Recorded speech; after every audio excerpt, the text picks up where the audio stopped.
Les Américains possèdent des cartes de crédit, ils en possèdent beaucoup et il y en a pour différents types d'usages. Et finalement, le BNPL, il arrive en plus de ses habitudes. Fleur, tu voulais peut-être réagir par rapport à ça? Exactement ce que tu viens de dire, c'est-à-dire que c'était plutôt une question pour Caroline. Donc ton interprétation, c'est qu'en fait il y a moins de pénétration aux US parce qu'en fait il y a déjà ce type de service en place avec des cartes de crédit qui sont là depuis toujours en fait. Exactement, et en fait une des raisons pour laquelle les gens adorent leurs cartes de crédit, tu es obligé de payer à crédit si tu veux un crédit score, et un crédit score ça te permet d'avoir accès à plein de choses aux États-Unis. Tu vois, moi en bonne française, j'ai commencé à utiliser ma carte de débit quand je suis arrivée ici et on m'a dit en fait il faut absolument que tu switches sur une carte de crédit parce qu'il faut que tu aies un crédit score. Mais l'autre chose c'est qu'en fait quand tu payes avec ta carte de crédit, tu as des points. Et ça c'est extrêmement populaire aux États-Unis, ce qui fait que c'est assez amusant aussi quand tu compares la France et les États-Unis. La France, les gens adorent payer avec des discounts. Aux États-Unis, ils considèrent qu'ils ont déjà quelque part des discounts parce qu'ils savent qu'en utilisant leur carte de crédit, ils vont cumuler des points.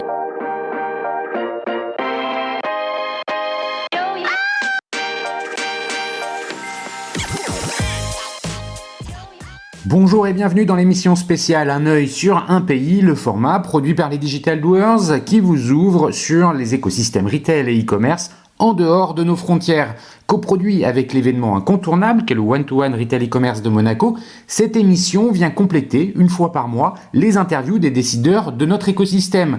L'idée est d'interroger des correspondants français implantés dans un autre pays. Ils sont prestataires de services, retailers, e-commerçants, des NVB ou marques, bref, ils sont des professionnels engagés dans leur territoire d'adoption. En effet, qui mieux que des Français basés à l'étranger pour nous aider à comprendre comment ça se passe ailleurs. Un œil sur un pays est donc une émission qui organise une conversation avec 2 ou 3 personnalités en duplex. Avec eux, nous parlons de la conjoncture, c'est-à-dire qu'en fonction de l'actualité, nous pouvons aussi bien aborder les sujets économiques, sociétaux, que politique. Nous faisons bien sûr un focus sur le marché de la distribution afin de comprendre les spécificités de l'offre et de la demande. Nous commençons par prendre un peu de recul en abordant les questions de la maturité des consommateurs, des volumes de vente ou encore du cadre juridique et réglementaire. Évidemment, il est aussi question des sujets plus opérationnels comme les stratégies d'acquisition, l'utilisation des données, les enjeux logistiques ou encore les moyens de paiement. Puis nous nous arrêtons sur les tendances et les enjeux qui attendent le marché local. Enfin, last but not least, nos invités donnent quelques conseils et recommandations aux Français qui veulent s'implanter dans le pays. En attendant, je vous souhaite une bonne écoute, toujours sans coupure. La première émission est donc un œil sur les US, ce grand pays composé de 332 millions d'habitants et celui qui a vu naître Walmart et Amazon, 2 géants du commerce. Les Américains ont élevé l'acte de consommation de biens et de services au rang de religion. Il était donc normal d'ouvrir ce nouveau format avec le pays de l'oncle Sam.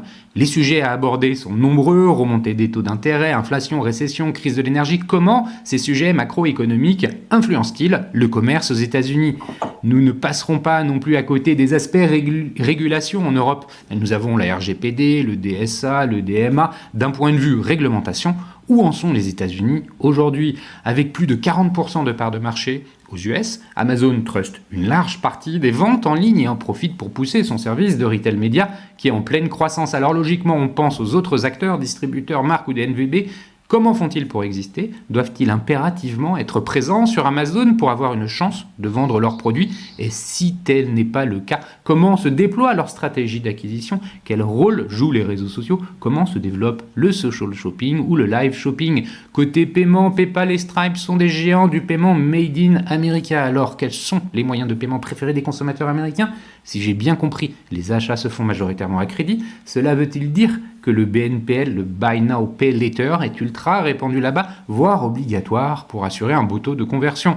Côté user experience, l'UX, les sites Walmart et Best Buy ne rentrent pas véritablement dans nos canons de beauté de chez nous. Disons qu'en France, on est habitué à un design peut-être plus travaillé sur les fiches produits. La version US est donc pour le moins différente.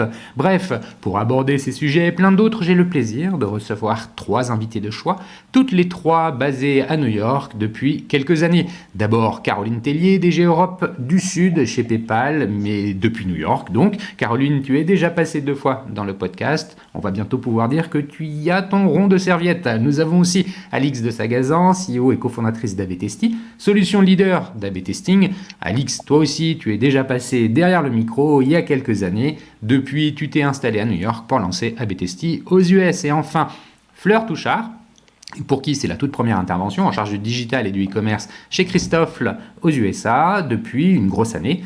Avant cela, tu dirigeais les activités e-commerce de Bonpoint aux États-Unis. Tu as donc une expérience assez directe des consommateurs et de la vente à distance. Donc bienvenue à toi Fleur, merci à vous trois d'avoir répondu présente pour ce premier numéro. Pour commencer, honneur à la nouvelle venue. Alors Fleur, comment est-ce que tu caractérises le marché du retail et du e-commerce aux US aujourd'hui ? D'abord, merci Cyril de nous recevoir. Je suis ravie d'être avec vous aujourd'hui. Écoute, le marché aujourd'hui, retail et e-commerce, je dirais, se porte bien, autant que faire se peut, étant donné le contexte international dans lequel on vit, je pense tous. J'ai vu récemment que le Black Friday et le Cyber Monday avaient battu des records. Donc voilà, écoute, je pense que c'est plutôt pas mal. Après, les États-Unis, je pense, ont des ressources et sont capables de se réinventer et de rebondir assez largement. Mais le chiffre intéressant que j'ai vu, c'est qu'effectivement, pendant cette période de Black Friday, beaucoup des achats avaient été financés par de l'emprunt, en fait. Et que, voilà, il y avait une augmentation de 15% des crédits sur cette période-là. Donc, voilà. Donc, des meilleurs chiffres que l'année dernière sur cette période de Black Friday et de Cyber Monday, mais à quel prix ? Voilà. Mais les Américains vivent à crédit. Donc, de toute façon, je pense que ouais, ils vivent à crédit, c'est justement ce qu'on disait un peu en introduction. Il y a aussi l'inflation, la remontée des taux qui, par la Banque centrale, est un moyen d'essayer de lutter contre l'inflation. Caroline, toi, tes côtés paiement, est-ce que c'est des sujets que vous regardez attentivement ? Est-ce que vous avez aussi des études ou des analyses sur les conséquences de ces taux d'intérêt sur la consommation ? Alors, effectivement, nous, on voit que le Buy Now Pay Later, comme tu l'as dit, est une vraie tendance. C'est pour ça qu'on s'est aussi positionné maintenant il y a plusieurs mois. Et on a vu un taux d'adoption qui est assez phénoménal aux US. On a à peu près 22 millions de nos utilisateurs qui ont déjà fait un achat avec le paiement en 3 fois. Donc on a différentes variations du Buy Now Pay Later en fonction de ce qui se fait dans les pays. Donc c'est du 3 fois aux US et du 4 fois en France, parce que je crois que tu voulais aussi comparer un peu les US et la France.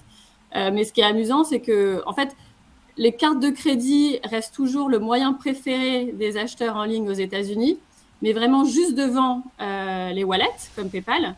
Et on voit qu'en fait, le Buy Now Pay Later reste relativement faible. C'est 4% des transactions aux US qui sont faites, qui sont payées en 3 fois avec les acteurs présents du marché. Alors que c'est aujourd'hui, j'avais la statistique, c'est 8% en Europe. Et peut-être, je pense, mon analyse, c'est qu'en Europe, comme le crédit est peut-être un peu moins usuel, exactement. Alors peut-être pas au UK, mais dans des pays comme la France ou même l'Italie et l'Espagne dont je m'occupe. Finalement, le Buy Now Pay Later a pris la place que le crédit avait pu prendre dans d'autres pays. Et on voit que c'est vraiment l'Europe qui tire cette adoption du Buy Now Pay Later par rapport aux US et surtout par rapport au reste du monde.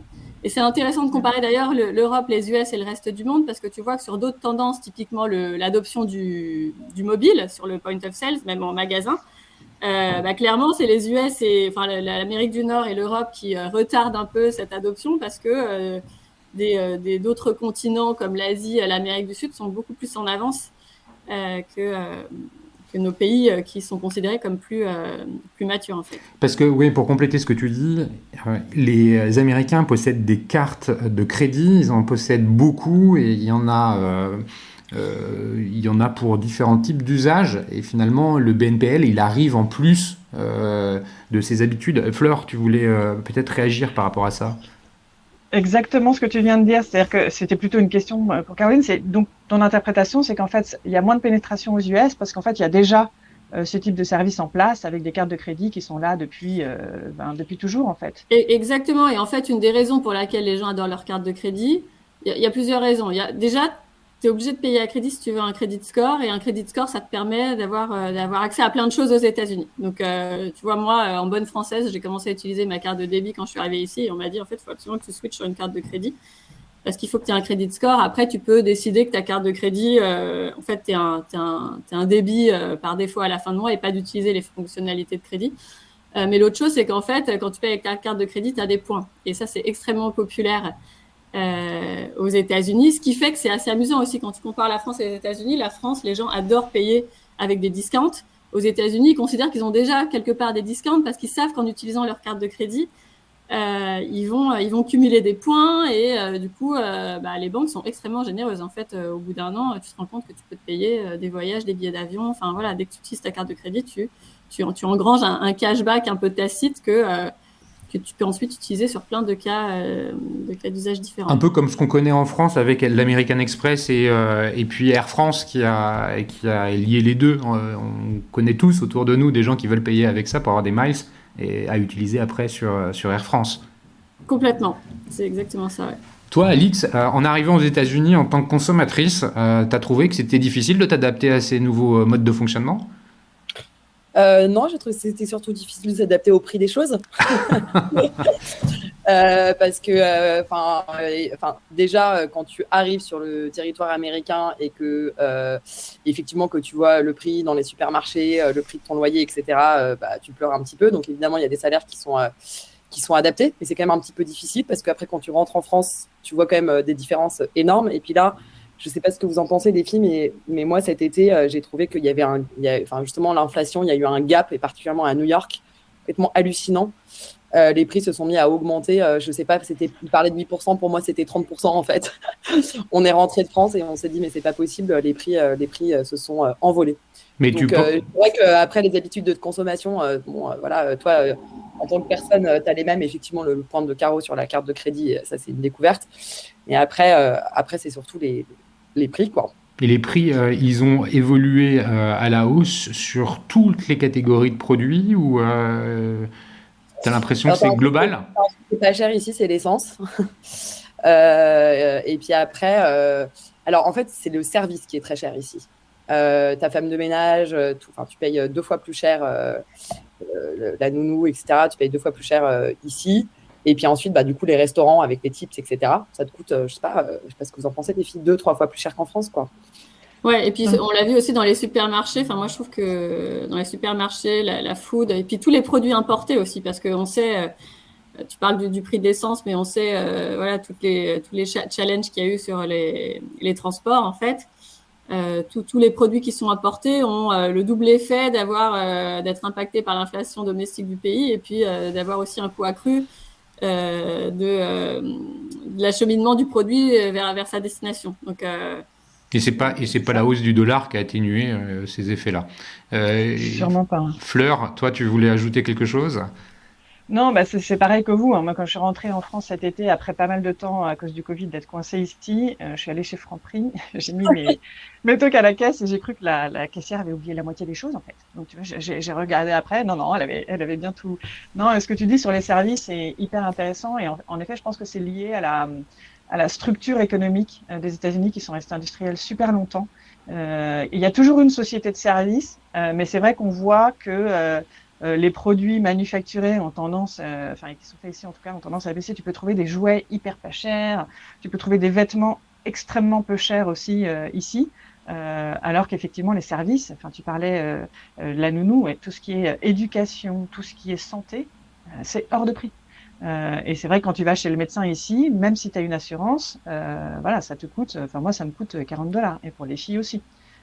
Donc c'est vrai que c'est des choses qu'il faut avoir en tête. Et côté alimentation en France, il y a beaucoup de débats autour. Il y a Leclerc qui est tout le temps sur BFM TV pour expliquer à quel point il y a une inflation sur les produits alimentaires, des risques de rupture dans la chaîne d'approvisionnement. C'est des sujets qui sont aussi d'actualité aux États-Unis ? Oui.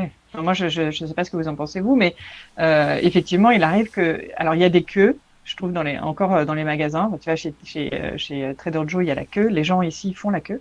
Et de temps en temps, tu arrives chez Trader Joe, puis la moitié des rayons sont vides. Je trouve que ça arrive encore. Et c'est assez fou. C'est-à-dire que du coup, tu rentres à la maison et puis les enfants disent t'as pas pris ça, et puis il y avait pas en fait. Il y a des produits par saison. Tu vois, par exemple, nous, la pâte feuilletée, on sait qu'il faut l'acheter en en octobre-novembre, parce qu'après, tu n'en as plus pendant toute l'année. Donc, et puis en plus, ça, on stratégise aussi, Cyril, tu vois, en tant que Français à New York et donc amateur normalement de bonne nourriture. Tu as des endroits, Trader Joe's, tu achètes certains produits. Chez Whole Foods, tu achètes d'autres produits. Tu as aussi les prix qui ne sont pas les mêmes selon les supermarchés sur certains produits. Tu deviens un expert des supermarchés, en fait. Complètement. Tu fais pas tes courses à un seul endroit. Tu achètes ton vin à un endroit, tu achètes ta viande à un autre endroit, tu achètes Surtout quand tu arrives chez Leclerc en France, tu hallucines, quoi. Tu es là, oh là là, mais c'est magique cet endroit. Mais même Monoprix. Et est-ce que aux US, le sujet de l'omnicanalité ou du commerce unifié est aussi prégnant que chez nous? Est-ce qu'il y a des expériences utilisateurs, des parcours clients qui se construisent aussi bien online qu'offline dans les stratégies? Peut-être, Alix, tu as des sujets là-dessus? Ouais, bah écoute, nous, on a pas mal. Alors, nous, on n'a pas que des clients e-commerce. Hein, donc, moi, je suis peut-être un peu moins experte e-commerce. Non, mais parle du retail aussi. Hein. Ouais, on a retail. Enfin, voilà, on a plusieurs. On a aussi des médias. Voilà, on a pas mal de secteurs comme clients. On a à peu près 1200 clients aujourd'hui. Et aux US, j'en ai à peu près 200. Moi, je trouve qu'il y a quand même une maturité. Alors, si les Français entendent ça, ils vont être vexés, mais je trouve qu'en gros, moi, dans les équipes digitales, je dirais qu'après, voilà, sur la manière d'acheter des solutions, sur les process, etc., je dirais qu'il y a peut-être 1 ou 2 ans d'avance, entre guillemets, sur ces métiers-là.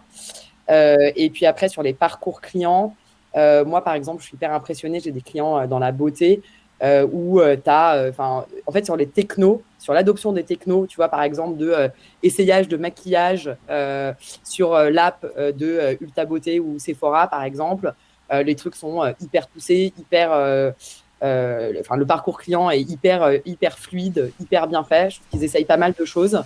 Donc, je dirais maturité des équipes digitales et peut-être appétence à la techno disruptive. Même si en France, franchement, on est quand même très bon, hein, mais appétence à la technologie assez disruptive pour améliorer toujours le parcours utilisateur. Et le lien entre le online et le offline est assez fluide, c'est-à-dire que tout est interconnecté, quelle que soit l'expérience.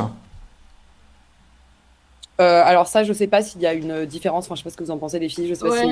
Ouais. Moi, je pense qu'en fait, après, tout dépend du cas d'usage dont on parle. L'omnicanalité, c'est un sujet assez compliqué parce que tu as pas mal de nuances. Et si tu regardes déjà rien que le fait de payer avec ton mobile en magasin, tu vois, on parle même pas des apps qui enrichissent leur expérience et qui te permettent de, voilà, ce que tu faisais en magasin, de pouvoir le faire via ton mobile. Juste le fait de pouvoir payer avec ton mobile.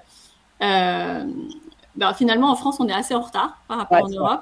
Tu vois, en France, tu as 4% des paiements en magasin qui se font via le mobile, et c'est 3 fois plus important aux US. Tu es à 11% aux US, mais tu es à 30% worldwide. Donc, tu vois, quand tu compares les 4% des Français qui payent avec leur mobile en magasin versus les 30% dans le reste du monde, tu te dis qu'il y a un énorme gap de l'adoption de cette technologie du paiement mobile, que ce soit tu vois, le QR code ou via les instant payment ou voilà, les terminaux de paiement qui maintenant acceptent Apple Pay pour la plupart d'entre eux ou Google Pay. On est quand même en France pas mal derrière, et au final aux US aussi, quoi, parce que même si c'est 3 fois plus important aux US, ça reste 3 fois plus faible qu'une statistique worldwide. Donc, tu imagines ce que ça donne sur des régions comme l'Asie ou la Chine en particulier. Mais c'est vrai que le mobile ici est essentiel. Enfin, quand tu vois que les gens utilisent leur mobile pour payer les transports en commun, tu vas dans le bus et dans le métro, par exemple, c'est vrai que ça, c'est en place depuis quelques années déjà. Tu parlais de l'AR, Alix, et c'est vrai que je trouve que pendant la pandémie, les marques de produits de beauté se sont énormément développées dans la réalité augmentée, et de pouvoir essayer son make-up via son téléphone essentiellement. Ouais. C'est assez dingue, et je trouve qu'effectivement la pandémie pour ça a été un super booster dans l'adoption de ces technos. Et effectivement, je pousse moi pas mal, tu vois, sur le mobile, Et toute la réalité augmentée, de pouvoir tester, bon après c'est le meuble, etc. Tu vois, au-delà du maquillage, via ton mobile, c'est vraiment quelque chose d'extra, quoi. Les mobiles sont de plus en plus performants, on les a toujours dans la poche. Et c'est vrai que du coup, après en termes d'omnicanalité, moi je trouve que tu vas chez Uniqlo ici, ils t'achètent les trucs sur le site internet s'ils l'ont pas en boutique. Enfin, je trouve qu'il y a quand même cette omnicanalité qui est beaucoup plus développée aux États-Unis qu'en France. Est-ce que, Vraiment. est-ce que aux États-Unis, le retour est quelque chose qui est hyper utile, pardon, utile, c'est pas le bon mot, il est très développé. Est-ce que on voit des Américains acheter plus de produits qu'il ne faut, et puis parce qu'ils savent que derrière, finalement, ils peuvent retourner facilement. Est-ce que c'est Ouais. quelque chose qui Moi, ça, est... ouais, je peux peut-être répondre là-dessus. Ouais, vas-y, Fleur. Je me souviens d'avoir eu une discussion avec quelqu'un de chez Amazon, mais même il y a très longtemps, où je leur avais dit, mais pourquoi vous ne mettez pas en place la cabine d'essayage virtuelle chez Amazon pour éviter justement les taux de retour, qui coûtent une fortune, parce que effectivement, tu expédies un produit, il est immobilisé chez un client. Donc, enfin, au-delà de tout ça, tu peux pas le vendre pendant, enfin bref, tout le truc. Et il m'avait dit, non, en fait, l'essayage, voilà, c'est une techno, ça nous coûte très cher, etc. On préfère gérer des retours, c'est moins cher, et que les gens achètent différentes tailles. Aujourd'hui, la gestion des retours est ultra bien gérée. Bon, moi, je suis une vraie cliente Amazon. Amazon et Whole Foods, aujourd'hui, enfin, Whole Foods, c'est l'équivalent de Monop, si tu veux. C'est la même chaîne. Tu achètes chez Amazon, tu peux retourner tes produits, pas dans l'emballage, enfin, comme ça. Enfin, tu vois, j'ai acheté un clavier l'autre jour pour une de mes filles, voilà. Tu rapportes le truc, même plus dans la boîte Amazon, sans étiquette, sans rien, chez Whole Foods. Il y a un desk pour ça, et je trouve qu'aujourd'hui, les retours sont quand même extrêmement facilités. Mais Amazon a vraiment démocratisé les retours. Hein. Désacralisé. Voilà, et crée une pression sur les autres retailers. En fait, aux États-Unis, quand tu demandes aux gens ce qu'ils les feraient acheter ou pas acheter, les retours, c'est, tu vois, dans les 3 raisons qui font que les gens achètent ou n'achètent pas. Et donc, ils s'attendent effectivement à des expériences aussi fluides que celles d'Amazon. Et aujourd'hui, moi, j'ai la chance d'avoir un lobby là où j'habite, une entrée. Tout le monde laisse ses paquets qui veulent retourner. T'as des pick-up, t'as des gens qui passent. Franchement, tu te soucies de rien. Limite, tu t'as toujours un mec UPS qui passe dans la rue pour récupérer des colis. Et puis t'es un peu on verra bien ce qui se passe si je suis remboursée, mais en général, ça se passe très bien. Et PayPal, on a acheté une boîte il y a quelques années qui s'appelle Happy Return, qui justement aide tous les petits commerçants qui n'ont pas la force de frappe technologique d'Amazon de se mettre au niveau, et donc à développer tout un système de kiosques dans les États-Unis où tu peux redéposer ton produit sans l'avoir reconditionné en fait, et se charge de retourner dans les entrepôts ou chez les retailers directement.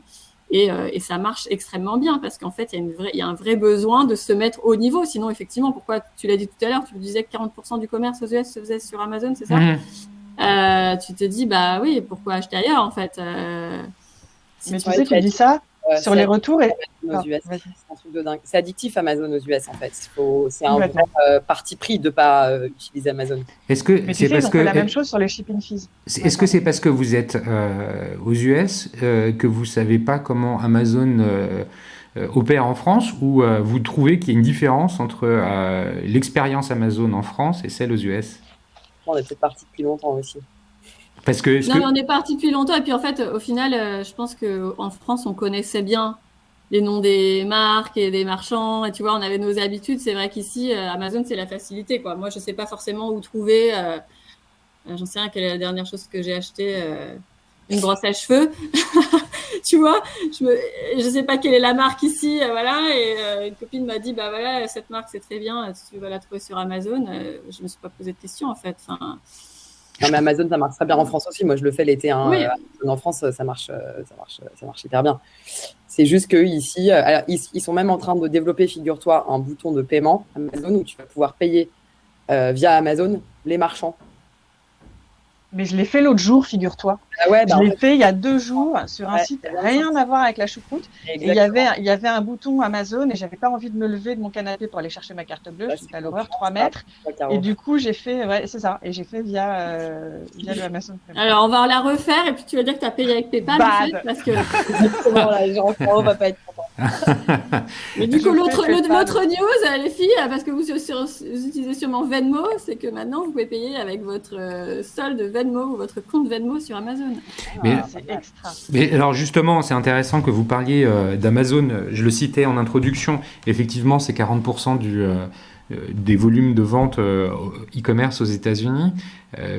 La question qui se pose, c'est comment tu fais en tant que marque. D'ailleurs, c'est peut-être à toi que Fleur, la question se pose. Mais même autres retailers, comment tu fais pour exister en dehors d'Amazon? Est-ce que quelque part, finalement, tout le monde est quand même sur Amazon et existe aussi ailleurs? Comment Caroline, tu disais tout à l'heure que tu n'avais pas les références de marque, tes habitudes comme tu les avais en France, où tu savais que pour acheter tel ou tel produit, tu te rendais sur tel ou tel site. En France, Amazon, c'est beaucoup moins qu'aux États-Unis. Je crois que c'est dans les 20%. Donc, il y a une place encore franchement occupée par d'autres acteurs. Le marché est peut-être plus éclaté. Comment ça se passe aux États-Unis? C'est forcément Amazon first et puis les autres, c'est difficile d'exister? Euh, Écoute, nous, en fait, moi, tout à fait, personnellement, dans le métier que j'exerce, c'est vrai que je travaille depuis que je suis ici pour des marques de luxe. Donc, on s'est posé la question. En revanche, c'est vrai que sur le luxe, ils ont encore un peu du mal à percer. Donc, je pense que je suis un cas à part. Chez Bonpoint, on s'était même posé la question de savoir si on n'allait pas du coup mettre, tu vois, les anciennes collections ou les collections permanentes et garder les collections, voilà, tu vois, été, été, hiver pour nous. Et puis on l'a pas fait. En fait, du coup, on le fera pas chez Christophe non plus, je pense.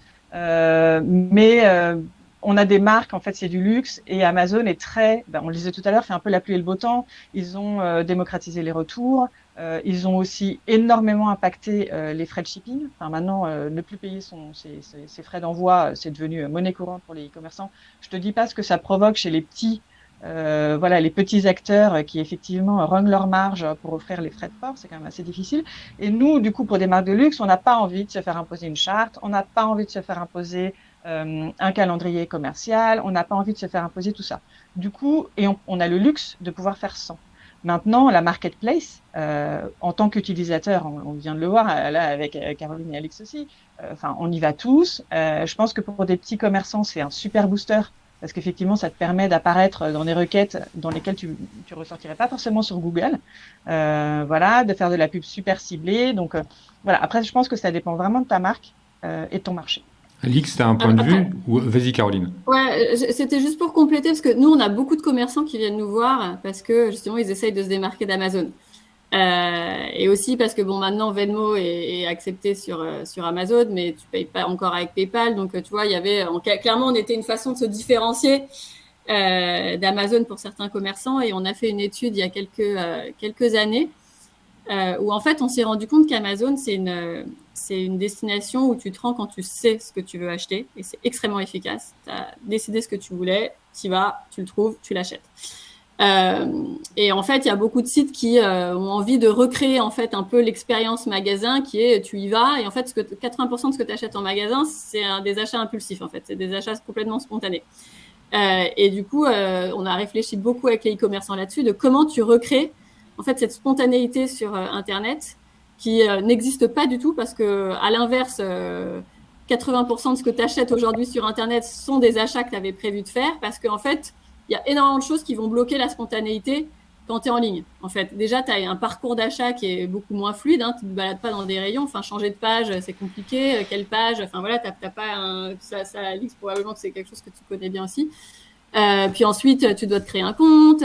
Tu vois que tu as des frais de livraison. Tu commences à te poser la question de la politique de retour. Et en fait... Nous, on le voit, hein, la raison d'exister de PayPal, c'est d'apporter des clients en plus, du revenu en plus. Et en fait, on s'est rendu compte au travers de ces analyses que les clients PayPal étaient extrêmement impulsifs, beaucoup plus spontanés. Quand ils arrivent sur un site, ils vont visiter plus de pages produits. Ensuite, parce que pour plein de raisons, le buy now, pay later, ils ont du solde sur leur compte, ils ont les frais de retour offerts, ils ont des assurances en tout genre. En fait, on recrée quelque part ces émotions du magasin qui vont être un peu différentes, mais qui vont recréer la spontanéité. Donc, je pense que c'est aussi une façon pour les marchands de se démarquer d'Amazon et d'être en fait très focalisés sur leur marque et sur leur expérience d'achat et comment justement on recrée de l'impulsion et on réinspire les clients et qui n'utilisent pas plus le web que comme un canal super efficace, mais aussi un canal à nouveau d'inspiration et c'est super intéressant toutes ces discussions qu'on peut avoir. Alix, toi, ça va dans le sens de ce que tu observes? Bah, j'adore ce que dit Caro sur effectivement redonner de la spontanéité et effectivement la différence d'achat entre Amazon et les marques en général. Effectivement, nous, tout ce qu'on, nous, ce qu'on propose chez ABTST justement, c'est d'optimiser en continu tous les touchpoints de ton site internet et puis surtout entre guillemets de libérer ta créativité et de pouvoir tester toutes tes idées. Donc justement, le fait d'avoir toutes ces marques qui sont quand même dans l'environnement concurrentiel, il est quand même chaud. Toutes ces marques un peu plus traditionnelles qui se font disrupter par toutes ces nouvelles marques. C'est complexe, hein, le e-commerce en ce moment. Puis là, on a quand même eu, je ne sais pas si vous avez les chiffres du e-commerce en général, mais ça a augmenté tous les ans à peu près de 15%.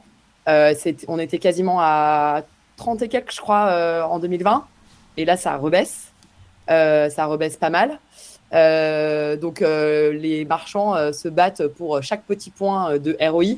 Et nous, on est là justement pour les aider pour ça et pour les aider à être plus créatifs et à sortir un peu de la masse. Donc, cette histoire d'inspiration et d'être plus créatif, en fait, aussi pour se démarquer d'Amazon, qui est effectivement un achat concret, impulsif, tout ce que tu veux. Et puis ensuite, le reste des marques, tu vas pour rêver, pour t'inspirer, pour réfléchir. Et puis, on est là pour les aider pour ça, quoi. Justement, tu fais une super passerelle avec le sujet de l'UX, puisque je le disais dans l'introduction, quand tu vas sur le site de Walmart ou de Best Buy, c'est une horreur en termes de design, c'est pas beau. D'ailleurs, Amazon, on peut pas dire que ce soit super digeste, hein, c'est pratique, c'est efficace, mais il n'y a pas un côté où tu te sens bien, il n'y a pas une expérience de beauté et de design dans ces sites-là.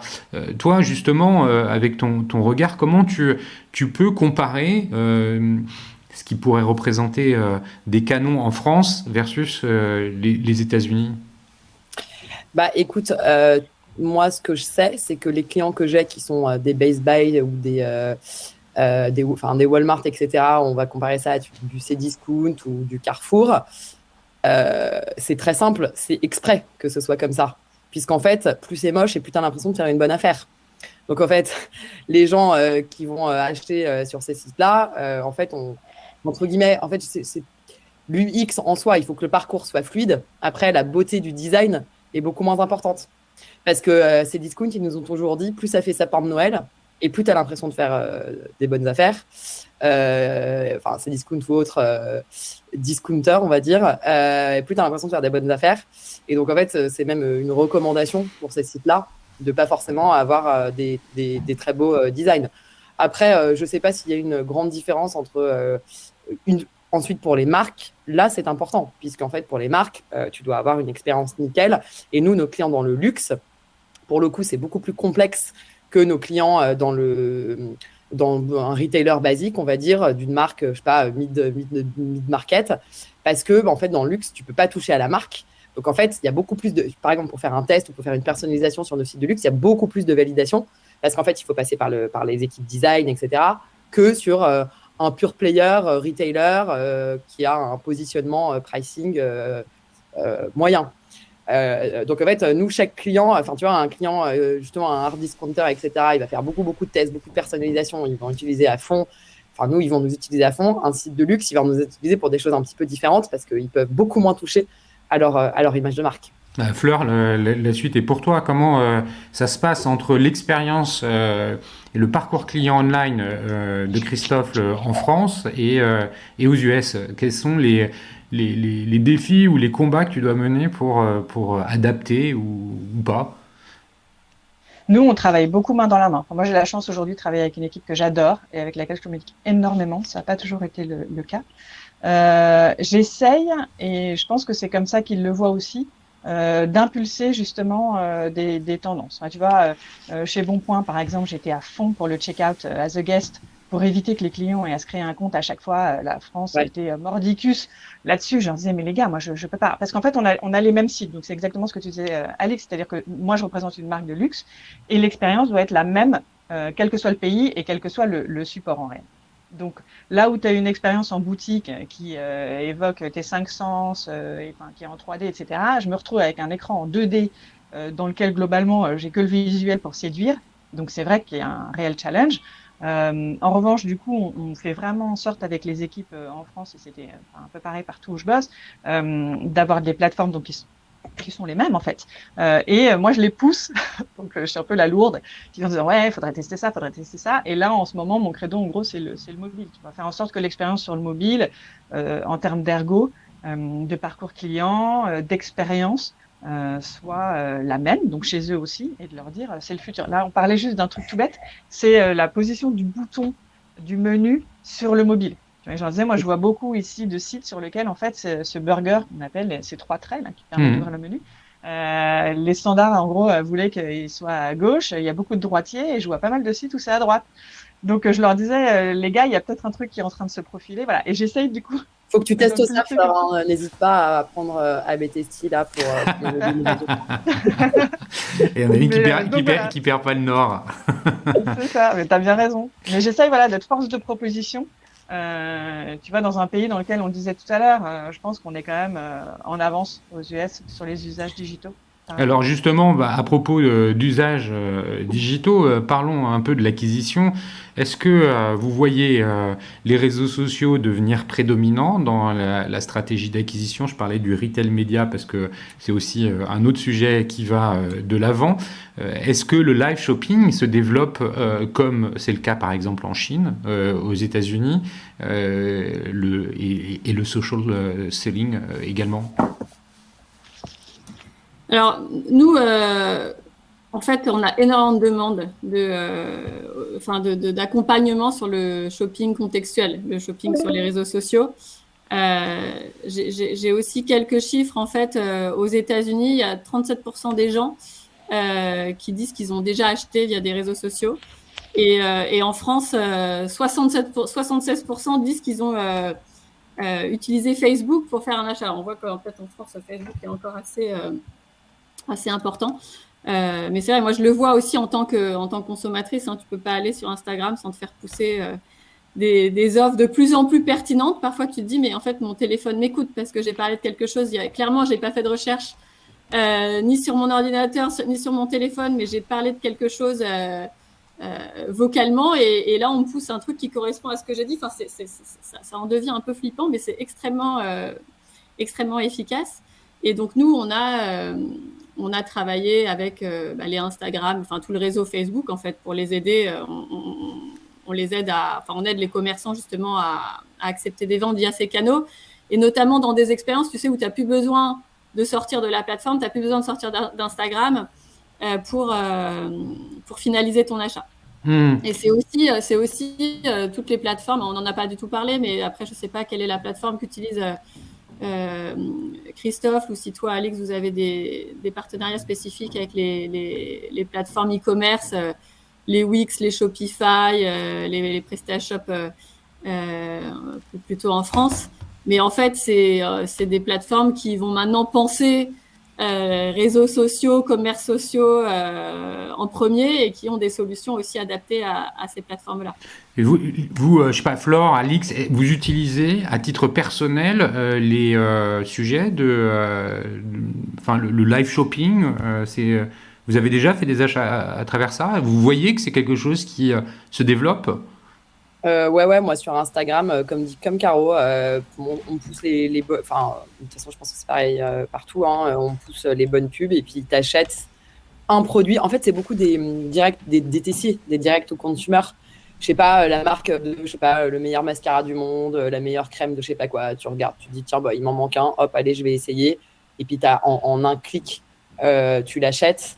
Tout est déjà préenregistré, ta carte bleue, ton adresse. Enfin, c'est seamless, quoi. C'est tellement facile. Puis après, potentiellement... Enfin, moi, je sais qu'il y a 6 mois, j'ai fait 2-3 achats comme ça, impulsifs sur Instagram. Honnêtement, j'ai été déçue des produits et j'ai pas recommencé. Mais ouais, je pense qu'on en est tous victimes Je suis d'accord avec toi. Moi, j'ai été déçue par ces expériences-là. En revanche, sur le live shopping, c'est un peu différent parce qu'effectivement, sur le live shopping, tu t'inscris, mais si tu veux, c'est un rendez-vous. Donc, tu sais que tu te connectes à telle heure avec telle marque pour un live shopping qui va durer une demi-heure, une heure et ça. Moi, j'en avais fait un pendant la pandémie, justement, sur des marques qui essayaient de se réinventer un petit peu parce que les gens se déplaçaient pas et donc pour faire acheter les gens depuis chez eux sur des expériences un peu plus proches du retail. Où en gros c'était sur les accords fromage et vin, donc c'était assez top.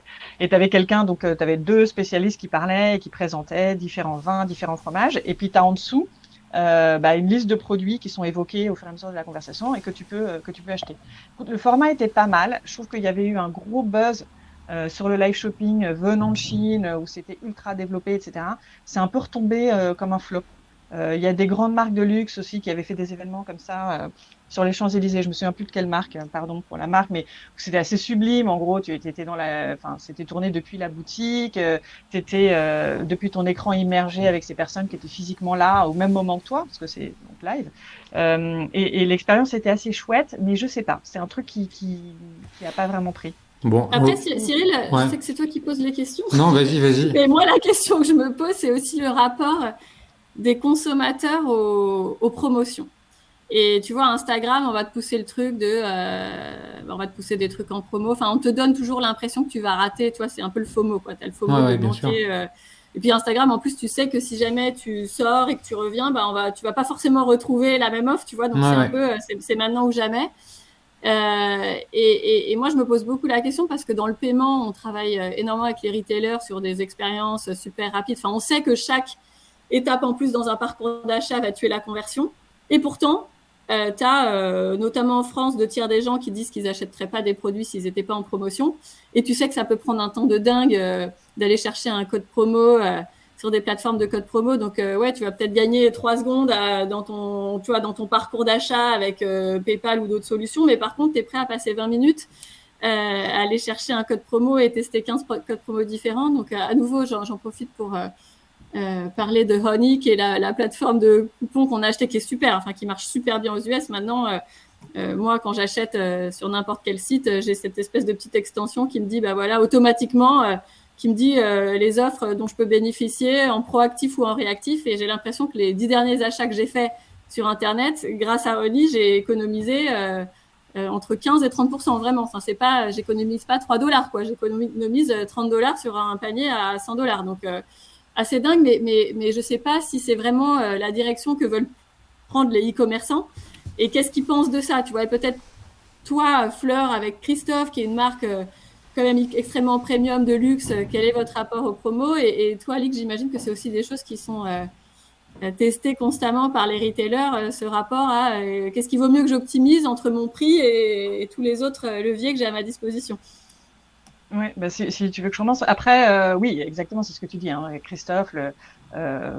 Presque 200 ans d'histoire avec une image de marque. Là, on a refait des sublimes campagnes qui reviennent sur les fondamentaux de la marque. Enfin, c'est assez beau. Sur le logo, toute la colorimétrie autour de l'univers Christophe, etc. Donc, c'est assez chouette en plus d'être dans chez Christophe à ce moment-là où ça se passe. On est vraiment très très fiers de notre histoire et de nos produits. Et en fait, c'est vrai que Christophe est assez particulier puisque dans le monde du flatware et de l'argenterie, on fait pas de promo. Ouais, c'est ça. C'est pas étonnant. Parce que mais là où c'était peut-être différent par exemple chez Bonpoint où on faisait peu de promos aussi et où pourtant il y a des collections. Tu vois, du coup ça devient obsolète. Qu'est-ce que tu fais de ton stock? Donc comment est-ce que tu optimises ça, etc.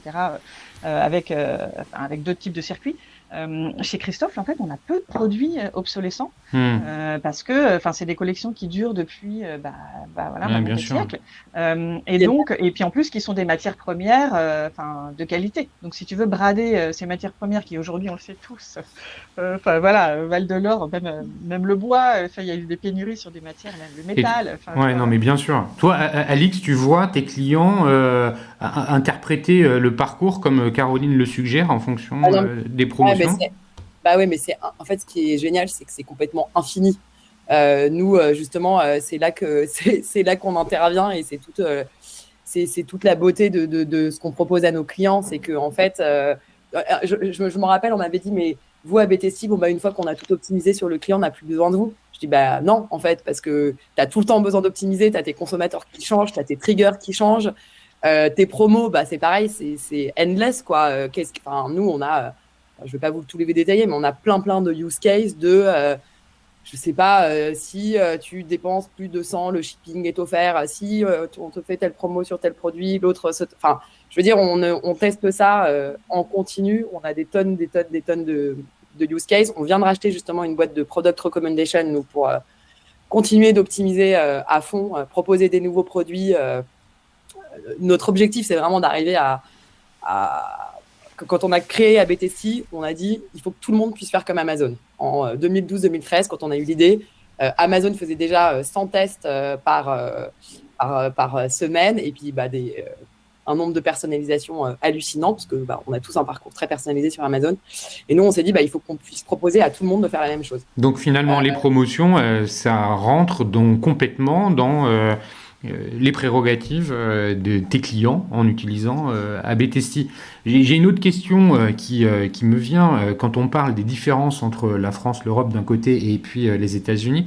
Chez nous, on voit beaucoup les sujets du développement durable, de la consommation et du commerce durable, les sujets RSE, quoi, la seconde main, le reconditionné. Ces sujets-là, aujourd'hui, ils sont vraiment d'actualité aussi aux États-Unis ?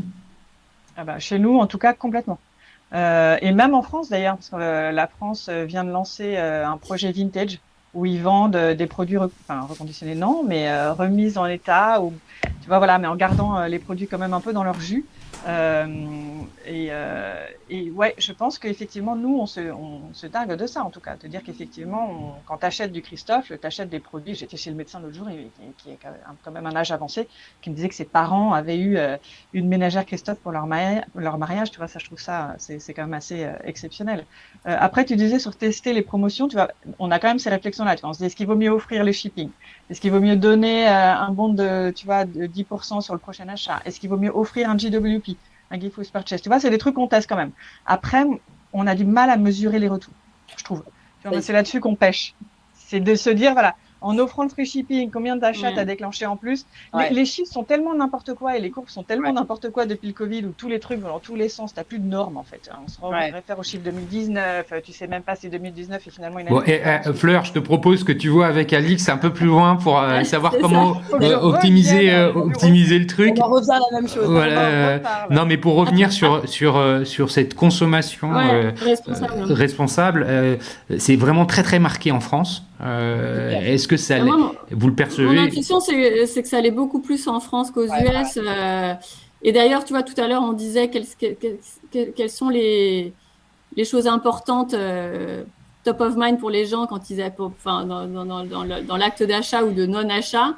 En France, tu te rends compte que l'achat responsable, progressivement, devient une des raisons d'aide à la décision. Tu as 60% des Français qui disent qu'ils sont prêts à payer plus pour des achats plus responsables. Ce n'est pas forcément quelque chose qu'on voit chez les consommateurs américains. Et après, en tant que résidente américaine, je pense qu'on le voit toutes les trois, que ce soit principalement en fait dans les expériences magasins physiques, les restaurants. On a l'impression que l'américain est un peu en arrière du français en termes de responsabilité aux causes de la planète, quoi. Complètement. La différence entre la France et le gap se creuse d'année en année. Nous, les programmes de RSE, les salariés français sont hyper impliqués. Tu choisis aussi ta boîte selon l'engagement de l'entreprise, etc. Alors qu'aux US, on en est encore loin. Et puis, encore une fois, faut que tu vois quand on se commande à déjeuner les monceaux de plastique qu'il peut y avoir. Tu vois, les sacs, c'est arrivé quoi? Il y a les sacs en papier, c'est arrivé quoi il y a 1 an, alors qu'en France, ça fait je ne sais pas combien d'années. Des années, ouais. C'est hallucinant. Ouais. C'est complètement... C'est hallucinant. Je sais pas, j'ai une réponse plus mitigée. Mais après, je pense qu'il y a aussi énormément de disparités. Faut pas oublier qu'on parle des États-Unis, qui est un pays, je sais pas, grand comme l'Europe, avec des disparités qui sont les mêmes Enfin, si tu veux, un Texan se comporte pas du tout de la même façon qu'un New-Yorkais, qui va pas se comporter de la même façon qu'un. Et d'ailleurs, on l'a vu pendant le Covid. Je suis désolée de faire ce parallèle, mais le port du masque, enfin, c'était n'importe quoi.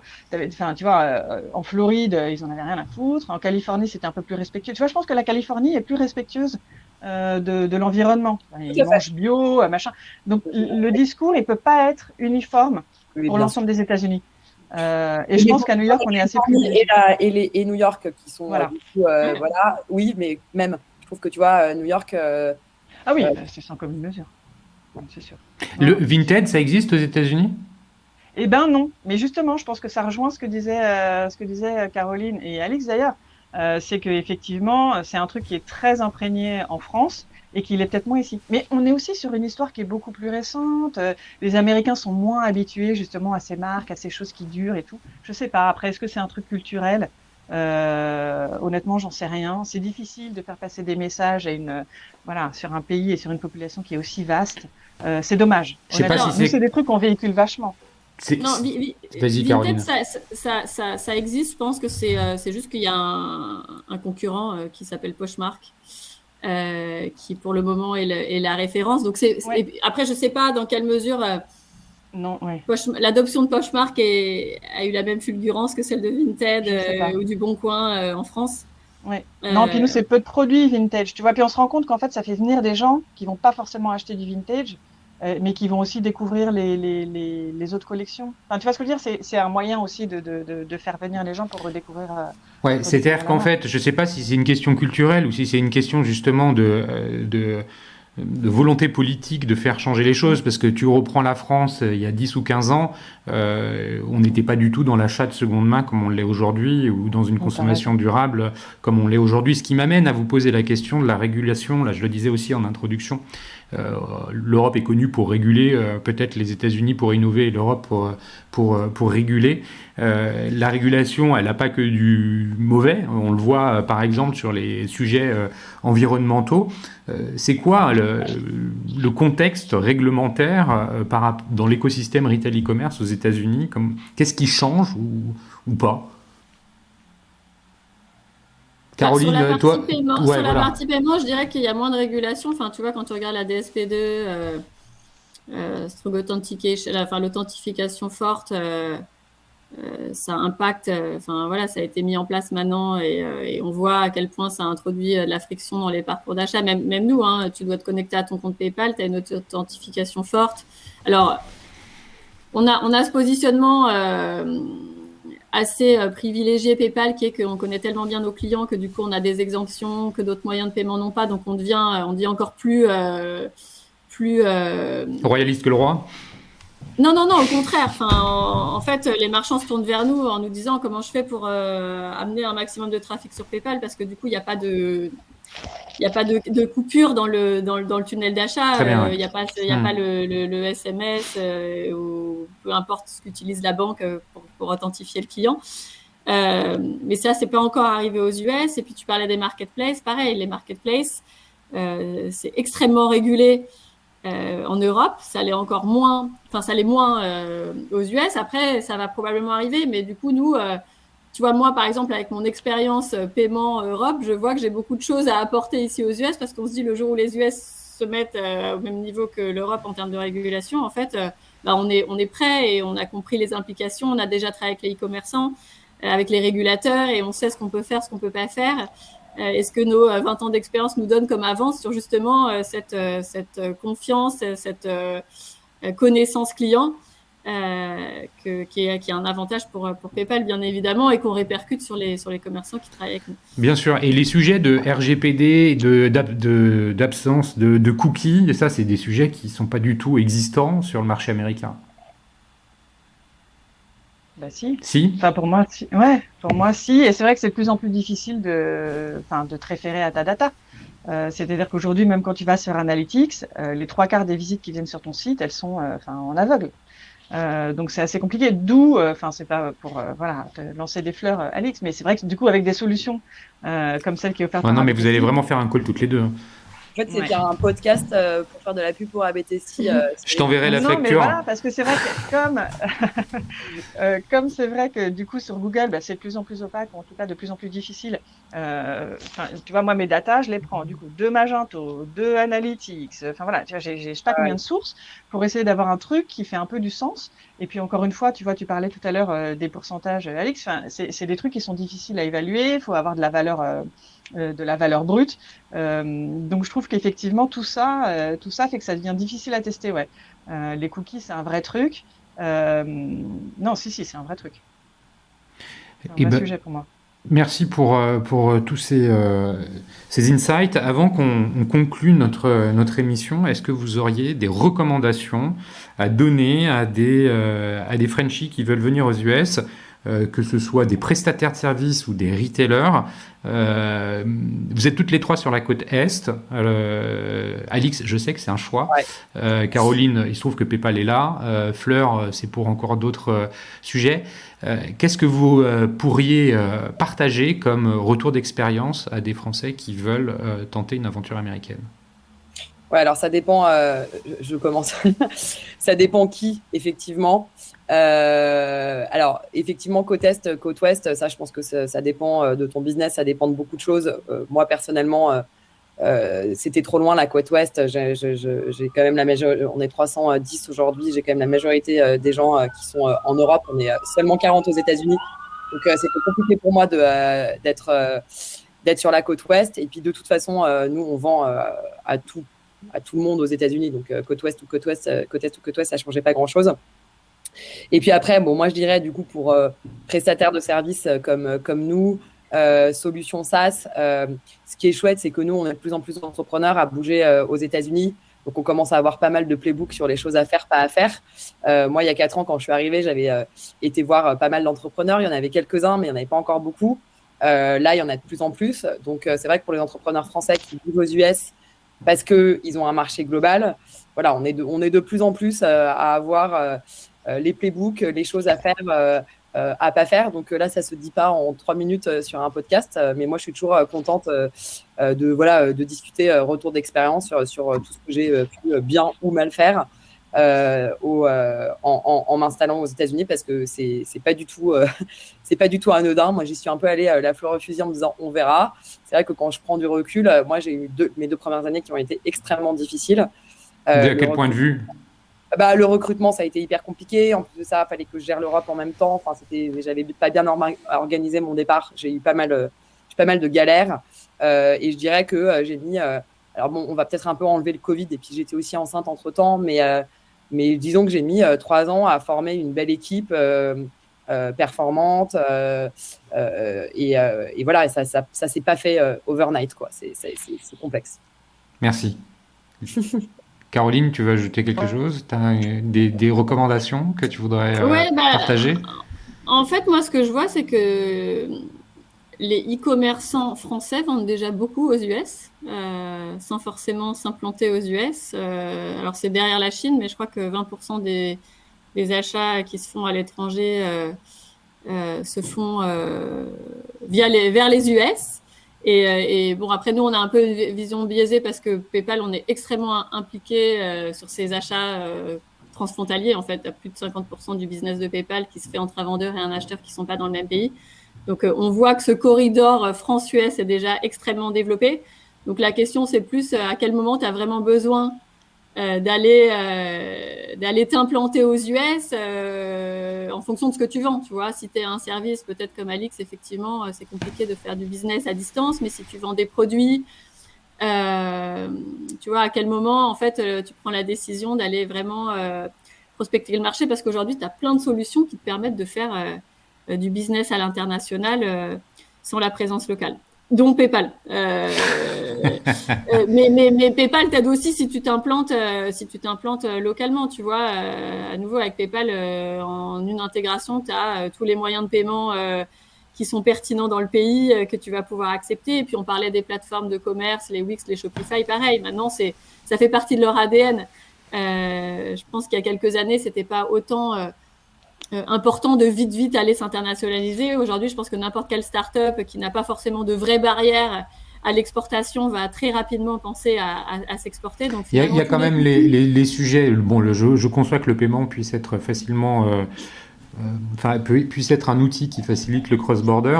En revanche, il y a quand même des sujets logistiques et de passage de frontières, de dédouanement, de TVA qui existent bien. Qui existent, mais qui sont pas si compliqués que ça, en fait. T'as des règles que tu dois comprendre et ça se fait bien. À nouveau, 20% d'exportation des marchands français vers les US. Donc, je pense qu'aujourd'hui, toutes les solutions technologiques qui t'aident à vendre en ligne ont compris ça et vont te fournir des solutions pour vendre à l'international. Bon, très bien, merci Caroline. Et toi, après, l'expérience américaine est incroyable. J'encourage tout le monde à venir. Ouais, ça, je sais que tu le vis très bien. Et toi, Fleur? Non, mais pareil que vous.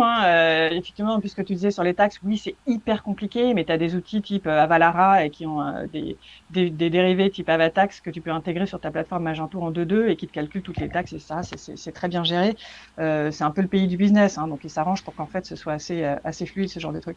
Non, ce que je dirais, c'est que avant de venir, effectivement, nous aussi, on a un peu fait comme Alix, on est un peu venu la fleur au fusil en se disant on verra avec 3 enfants et tout. Bon, là où je pense que personnellement, faut peut-être pas trop te poser de questions. Si tu viens pour du business, c'est important de venir sans a priori et d'écouter et de s'entourer. Parce que tu penses que tu connais le marché américain, que c'est pareil qu'en Europe, tu vois, avec 2-3 différences, mais pas du tout. En fait, c'est hyper spécifique. Culturellement, il y a des grosses différences. Je trouve qu'il y a des cycles qui sont différents. Il y a des habitudes de consommation, on l'a un peu évoqué, qui sont différentes. Donc, je dirais, c'est ça. C'est ne pas avoir peur de repartir de zéro et écouter, être assez humble. Et après, une fois que tu es sur place, savoir s'entourer. Il y a vachement de networking, c'est vraiment un truc à l'américaine. Tu as plein de clubs, de machins, de trucs, etc. où tu peux rencontrer des gens. À New York, il y a une communauté française qui s'entraide vachement. Et surtout, les Américains n'ont pas peur de partager leur expérience et leurs échecs. Tu vois, c'est pas un gros mot que de dire que tu t'es planté. Et les Américains parlent de chiffres assez ouvertement et je trouve partagent leurs expériences et leur réseau de façon assez sympathique. Donc pas avoir peur aussi de demander, tu vois, et de poser des questions. Bah écoute, merci Fleur pour ce mot de la fin. C'est toi qui as ouvert le bal, c'est toi qui le conclus. Merci à vous trois, Fleur, Caroline et Alix, pour cet échange et la qualité de cette conversation. Merci à vous tous qui écoutez. J'espère que ce premier numéro vous aura plu. Je remercie au passage Comme Exposium et le One-to-One Retail e-commerce de Monaco pour le support qu'ils apportent à cet épisode.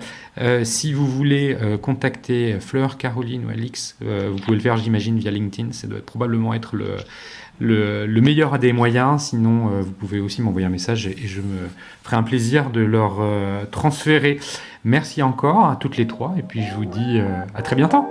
Merci Cyril. Merci.